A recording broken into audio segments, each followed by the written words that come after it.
बिना मतलब का उग गया गांठ क्या कहलाता है? ट्यूमर। अब गए जांच कराने के लिए, लिख दिया बेनाइन, चलिए भैया बेनाइन है। अब लिख दिया मेटास्टेटिक्स, तो चलिए खेत तो बेचवाइए। कैंसर हो गया तो अमीर बच जाएगा? हाँ हुआ, गरीब ना बच तो। 1 घंटा का खर्च है 3.5 लाख। और कई बार चोट लगता है तो अंदर ब्लड क्या हो जाता है? जम जाता है, तो उसका सीटी स्कैन या MRI होता है, तो डॉक्टर उसमें धब्बा देख लेता है, कहता है जा हेमरेज हो गया है, तो डॉक्टर यहाँ चीरा लगाएगा, खोपड़ी फोड़ेगा और काटेगा ग्राइंडर से। कैसे बड़ा हेमरेज हो जाता है ना, डॉक्टर भी नहीं बचा पाता है। जो ब्रेन के डॉक्टर होते हैं, न्यूरो डॉक्टर, मरीज का सीटी स्कैन देख के बता देते हैं ये बचेगा कि नहीं बचेगा।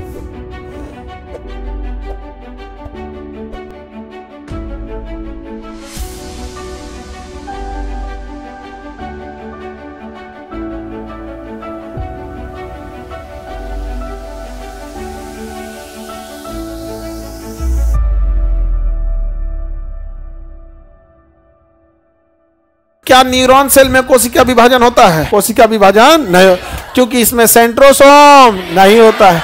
लेकिन इसके सपोर्ट के लिए 10% एक्स्ट्रा सेल होते हैं। न्यूरॉन के बगल में क्या होता है? Glial cell. कौन सेल? गिलियल। क्या गिलियल सेल में विभाजन होगा? होगा। और अगर वो विभाजन पगला गया तो क्या हो जाएगा? Brain cancer. ब्रेन कैंसर, जिसे ब्रेन ट्यूमर कहते हैं। ट्यूमर बिना मतलब का उग गया गांठ क्या कहलाता है? ट्यूमर। और अगर वो ट्यूमर बेनाइन है तो ठीक है, लेकिन अगर वो आपका बीमारी फैलाने वाला है तब तो खतरनाक हो जाएगा। अगर वो मेटास्टेटिक्स है, क्या है? मेटास्टेटिक, तब तो खतरनाक। अब गए जांच कराने के लिए, लिख दिया बेनाइन, चलिए भैया बेनाइन है। अब लिख दिया मेटास्टेटिक्स, तो चलिए खेत तो बेचवाइए। अमीर बचेगा? कैंसर हो गया तो अमीर बच जाएगा? हाँ हुआ, गरीब ना बच तो। गरीब बच ही नहीं सकता है। मतलब गरीब, अगर किसी को माउथ कैंसर है ना, तो रेडिएशन देना पड़ेगा। क्या देना पड़ेगा? रेडिएशन। हर दिन उसको 1.5 मिनट के लिए क्या देना पड़ेगा? रेडिएशन। लगभग 1.5 मिनट या 2 मिनट, बहुत बता दी हम 2 मिनट, वो सब ले दे के 2 मिनट होगा, मोटा मोटी उसको 1 मिनट देगा। मान के चलिए आप कितना मिनट? 2 मिनट।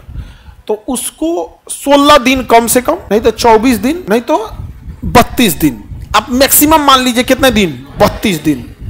और हर दिन कितना मिनट? 2 मिनट। तो 32 दिन का कितना? 64 मिनट, मतलब 1 घंटा। कितना घंटा? कितना घंटा? 1 घंटा। इस 1 घंटा का खर्च है 3.5 लाख। इस 1 घंटा का खर्च कितना है? 3.5 लाख। हम ये मिनिमम बोले। हाँ, पैरवी उर्वी लगा के ऐसा पैरवी कर दीजिए यहाँ पे।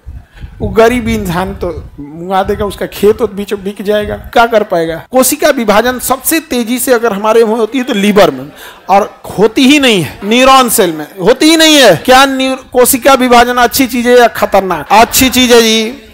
आपका कट गया, कोशिका विभाजन नहीं होगा तो सटवे नहीं करेगा। कोशिका विभाजन नहीं हुआ तो सटवे नहीं करेगा। तो बताइए, अगर किसी खोपड़िया पे मार देंगे तो ठीक होगा? कभियो ठीक नहीं होगा। कपार फूटा, चमड़ा टूट कट गया तो ठीक हो जाएगा। वहां पे थोड़ा सा मांस है, उकट गया तो ठीक हो जाएगा। खोपड़िया फूट गया तो ठीक हो जाएगा। और अंदरवा गया, अंदर गया, कहानी खत्म। अंदर गया तो कहानी खत्म हो जाता है। और कई बार चोट लगता है तो अंदर ब्लड क्या हो जाता है? जम जाता है, अंदर ब्लड जम जाता है, तो उसका सीटी स्कैन या MRI होता है, तो डॉक्टर उसमें धब्बा देख लेता है, कहता है जा हेमरेज हो गया है। क्या हो गया? हेमरेज। इस साइड हेमरेज है तो इधर वाला ब्रेन आपको संभाल ले जाएगा। तो डॉक्टर यहाँ चीरा लगाएगा, खोपड़ी फोड़ेगा और काटेगा ग्राइंडर से। कैसे लकड़ी उकड़ी चीरा जाता है, वो कारण ग्राइंडर रख ले रहता है, वो चीर देता है उसको, और उसके बाद खोल के एगो वैक्यूम क्लीनर टाइप का होता है, खींच लेता है उसको। वैक्यूम क्या होता है? खींच लेता है, पूरा का पूरा क्या कर लेता है? खींच लेता है। और फिर उसी में अल्ट्रासाउंड या किसी चीज़ों से, उनका पास इंस्ट्रूमेंट होते हैं, अब एंजियोग्राफी करे या अल्ट्रासाउंड करे या एक्सरे या MRI जो भी करें, वो देख लेता है कि सारा निकल गया कि नहीं। तो इधर हो गया तो निकाल लेगा, इधर हो गया तो निकाल लेगा। कभी कभी एकदम सेंटर लाइन पे हो जाता है। कहाँ हो जाता है? सेंटर लाइन पे। या इधर इतना बड़ा हेमरेज है कि इधर तक चला, बहुत बड़ा हेमरेज हो जाता है ना, बड़ा हेमरेज, और डॉक्टर भी नहीं बचा पाता है। हेमरेज अगर किसी को हो, तुरंत डॉक्टर के पास जाना चाहिए, तुरंत। और कोई डॉक्टर से संपर्क करना चाहिए कि किस समय कौन सा इंजेक्शन दे, कौन सी दवा दे यहाँ पर। तो क्या हमारी कोशिका विभाजन ब्रेन में होगा? हेमरेज में बहुत ही कम चांसेज होता है बचने का। लेकिन हेमरेज वाले का क्या शरीर का कोई अंग खराब हुआ है? कोई अंग तो नहीं खराब हुआ है, तो बाकी अंग क्या रहेंगे? कंफ्यूजन में रहेंगे। अब ब्रेन सिग्नल नहीं दे रहा है, तो बाकी अंग कहेंगे हम तो ठीक हैं। किडनी कहेगा हम ठीक हैं, हार्ट कहेगा हमरा का दिक्कत है, लंग्स कहेगा हम सांस लेते हो, अब ब्रेन चुपचाप, जैसे मान के चले पढ़ाते पढ़ाते हम चल जाए, बीच क्लास में पढ़ाते पढ़ाते क्या हो जाए, चल जाए, तो आप कंफ्यूजन में रहेंगे, अरे अभी टाइम है, अभी टाइम है। आप तब तक क्लास में बैठे रहेंगे जब तक आपका क्लास टाइम ओवर ना हो जाए। यही मौका आता है अस्पताल को कमाने का। वो मुंह में डाल देगा एक बड़का पाइप, हिया ले वेंटिलेटर। अब आपका फेफड़ा बैठने वाला होगा, कहेगा जब ब्रेन आदेश नहीं दे रहा है तो हम बैठ जाते हैं, बस धो के वो मशीन से फेफड़ा में हवा भरेगा, दे फेफड़ा कहेगा निकालने का भी आदेश नहीं दे रहा है तो मशीन में हवा वापस खींच लेगा, तो जबरदस्ती फेफड़ा में हवा भरेगा, निकालेगा, हवा भरेगा, निकालेगा। अब फेफड़ा फूलेगा, पचकेगा तो ब्लड किसको भेजता है, दिल को, तो दिल भी पच हो गया। कहेगा जब फेफड़ा बोलिए रहा है तो हम भी कर देते हैं। लेकिन किडनी कहेगा कि ब्लड साफ करने का हमको ऑर्डर नहीं मिला है, ब्लड में साफ बीमारी रहता, हमको ब्लड साफ करने का आदेश नहीं मिल रहा है, आने सूत गई कौन, ब्रेन। तो डॉक्टर कहेगा अरे जरूरत नहीं तो हम बताते हैं, रुक रुक रुक, एगो नस काटेगा, उसमें पाइप निकाल के सारा ब्लड बाहर निकालेगा, वो मशीन में डालेगा, डायलिसिस, डायलिसिस में रखिए। जो ब्रेन के डॉक्टर होते हैं, न्यूरो डॉक्टर, मरीज का सीटी स्कैन देख के बता देते हैं ये बचेगा कि नहीं बचेगा। लेकिन प्रॉब्लम यहाँ दो जगह से आता है।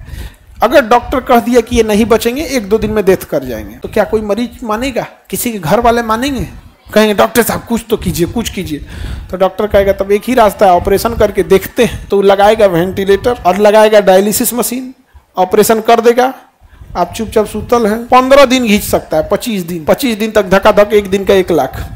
आईसीयू सबसे महंगा होता है, दिल्ली उल्ली में है तो 1 दिन का 1 लाख, लखनऊ जैसे शहर में तो 50,000, पटना में तो प्रतिदिन 40,000। लेकिन क्या कोई कह सकता है कि नहीं आप ही वेंटिलेटर निकाल दीजिए, निकालते 5 मिनट में मरेगा वो। ऐसे कितना दिन खींच लेता है, 10-15 दिन 20 दिन। आईसीयू में किसी का मरीज 10 दिन रह गया ना, तो इंसान जितना दिन रहा उतना साल पीछे जाता है। एक मिडिल क्लास और एक गरीब इंसान के घर का आदमी अगर 5 दिन आईसीयू में रह गया तो उसका फैमिली 5 साल पीछे चल गया। 10 दिन रह गया तो 5-7 लाख का बिल बना दिया, वो 10 साल पीछे चल गया। एक गरीब इंसान के घर कितना इनकम होता है, 8-10 हजार। साल का कितना कमाएगा, 1,20,000। बचेगा कितना, कुछ नहीं, खा पी के खत्म।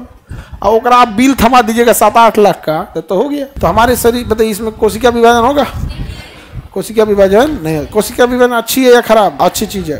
हड्डी में कोशिका विभाजन ना हो तो हड्डी टूटल का हड्डी जुड़बे नहीं करेगा, टूटल हड्डी जुड़ेगा।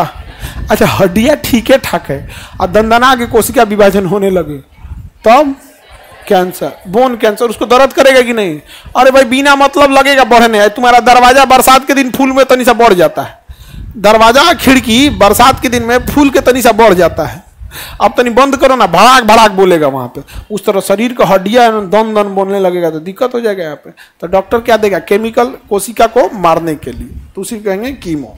हमारे शरीर में कहाँ कोशिका विभाजन नहीं होगा? हाँ सर हमारे हड्डी में 7 महीना से दर्द है, ले डर गया, जांच कराओ बेवकूफ। 7 महीने से दर्द है और कंटिन्यूअस दर्द की दवा 3-4 महीने मत खा लेना। दर्द की दवा होती है 2 से 3 दिन के लिए, वो भी अगर ऑपरेशन नहीं हुआ है तब। अगर कहीं ऑपरेशन है ना तब 15 दिन तक किस चीज की दवा देता है, दर्द की दवा देता है। और हर हफ्ते आपसे ना किडनी का टेस्ट कराता है, KFT। जब ऑपरेशन होगा ना तो हर 10-15 दिन पे आपको किडनी फंक्शनल टेस्ट कराएगा, KFT। दर्द की दवा सबसे ज्यादा असर डालती है किडनी पर और कान पर। ज्यादा लंबा दर्द की खाते रहेंगे ना कंटिन्यूअस, किडनी जाएगा और थोड़ा सा सुनने में दिक्कत आने लगता है। हालांकि ये डॉक्टर लोग का अनुभव से है, कुछ डॉक्टर ऐसा बताते हैं, ऐसा कोई थ्योरेटिकल बहुत ज्यादा प्रूवन नहीं है। लेकिन किडनी पे बहुत स्ट्रेस पड़ता है। ऑपरेशन हुआ है तो मजबूरी है दर्द की दवा देना, न तो चिल्लाएगा बाप बाप, क्योंकि 10-15 दिन लगता है उसको ठीक होने में। और 10-15 दिन तक 3 टाइम दर्द की दवा देता है, 3 टाइम बुखार की दवा देता है एकदम, तो आपको पता नहीं चलता है। और जितना ज्यादा दर्द की दवा देगा उतने आपको थकान और नींद आएगा। इसलिए जो ना ऑपरेशन हुआ रहेगा ना, देखिए खूब सुतेगा। कोशिका विभाजन ठीक भी है, कोशिका विभाजन खराब भी है।